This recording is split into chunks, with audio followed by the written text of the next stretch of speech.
السلام عليكم ورحمة الله وبركاته. كبجمتوتا في دعوتوتا سيمبو. سكنتا والماك إن جويا هرآتين أكم أرجتن كان من كتابة كيس ترجم. من كتابة مقالة كإن مقالة قدو في الفنة نانو مكسيكو ترجم. من كتابة جعفر كيس ترجم. جويا هرآيجا من كتابة كان كيس تواء كتابة واء دبسا واء من كتابة كان دبتشا وجنتو رتاء تبتي كيسن وجناتو.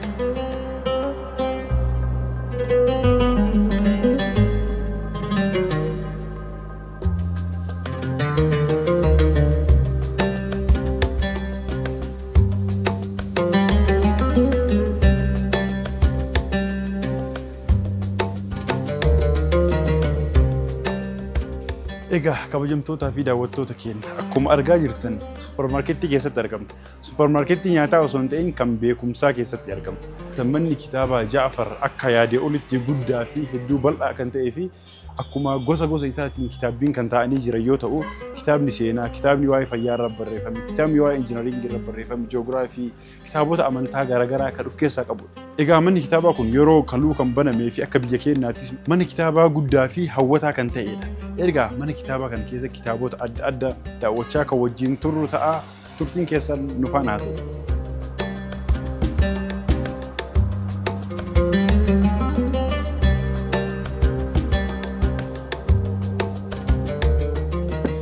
كتابنا عنده بيساجرو كتابة جغرافي إدو نترجموس إدو كتابين جغرافي اتقوفا منيرا هيو إسلاما جغرافي بريسي يوكامو واي كارتا كورتكيسا الإدريسين هيو بيكما في كورتا سينا إسلاما كارتا إفتئي في كارتا الدنيا بل إنا كارتا الدنيا كاللفكايلا هيوان إسلاما واي جغرافي كورتاني في واي جغرافي رتي كتابة بريسن هنگم بيتميسن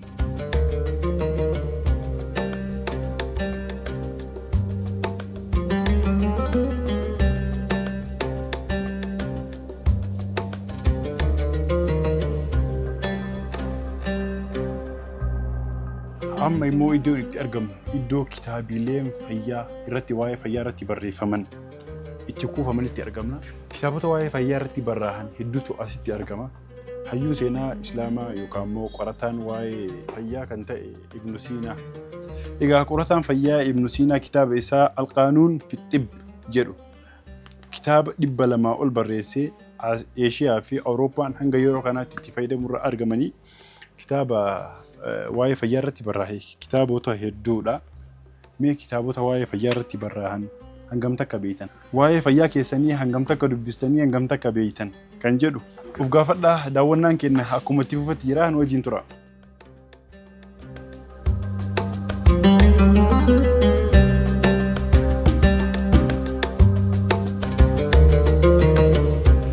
كانت أمو كتابين دائما في برايان واي دائما رتي برايان نتي ملتني كتابه يبو أسوسا ما أكسمس كتابين دائما إلى اللتن كم برايان هدون ثانية ملتني أبوني كتاب دبي سورة جولي كاستني أسفدني جولي داوت شيفتني كتاب إسان بربادن بالتاني في كتاب إسان إلى اللتن بالتاني عمري دائما إسانيتين أك كتاب دبي سو برتن قلتوني وانسين رأي جمولا أسيت أمو meeshaaleen daa'imman ittiin taphatanii fi ittiin bohaaranis asumatti argamanii asii kitaaba beekumsaa kan sammuu isaanii ittiin bohaarsanii fi asitti immoo kan qaamaa fi qalbii isaanii ittiin bohaarsan bitanii fi deemtan jechuudha ijoollee keessaniif. Ammas turtiin keenya hin dhumannee turtiin keessan wajjin haa ta'u nu faana tura.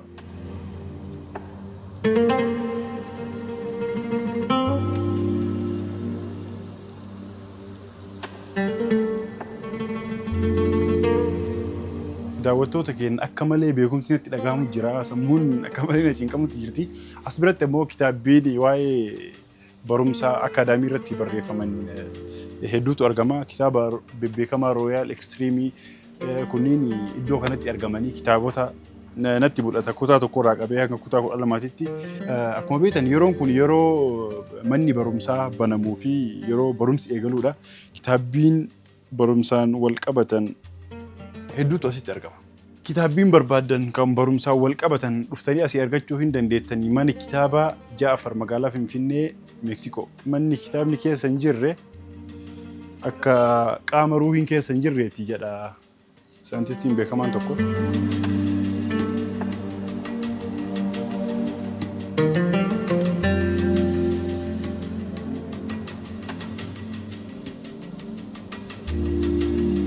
daawwattoota keenya as biratti ammoo kan argitan kitaaba baayoloojiitii garanaan kitaaba seeraatu asitti argama. Kitaaba afaan Oromoo argadhee jira kan soqaa tureen gammaa isa.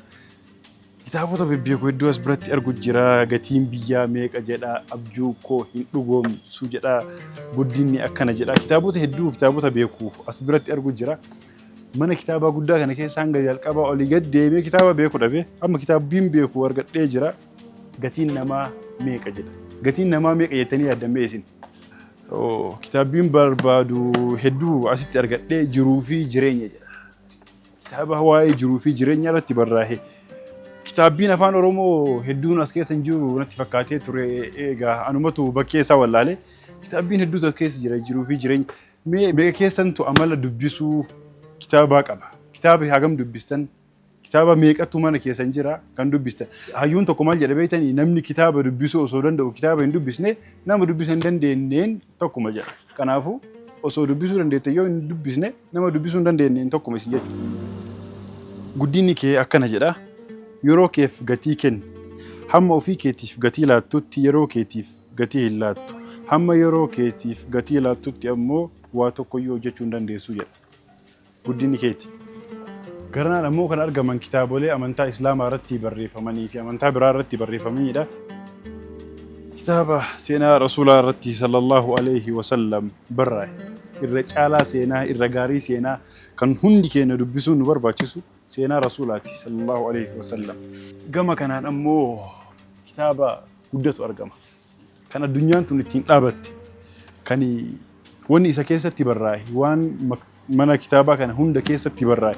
Kitaaba baay'ee kitaabonni as keessatti argitan kunni hundi isaa kitaaba kana hiika. Innis Qur'aana. Waan kitaaba kana keessatti hin barreeffamin wanni kitaabolee biraa irraa argattan wanni tokkoyyuu hin jiru. Namni kitaabota kanneen hunda bakka takkatti dubbisuu fedhe Qur'aana haa dubbisu.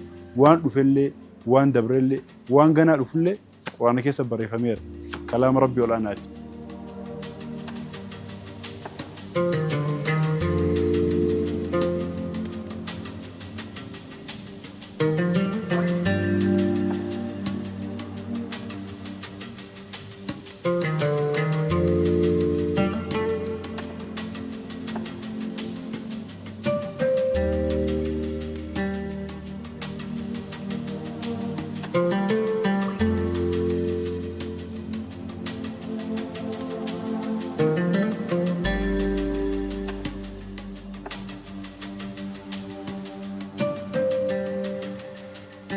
Egaa kabajamtootaa fi daawwattoota keenya kan hanga ammaa daawwachaa ture mana kitaabaati.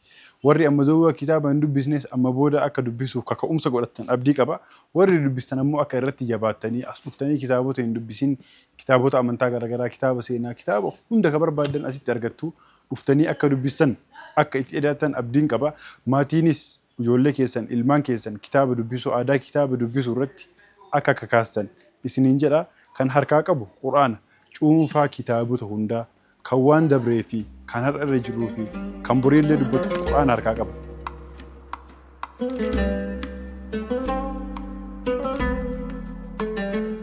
Egaa kabajamtootaa fi daawwattoota keenya qophiin oolmaa keenya har'aa kana fakkaata. Qophiiwwan siimboo hafan biroo waliin turtii gaarii isiniin jedha. Nagaatti tura.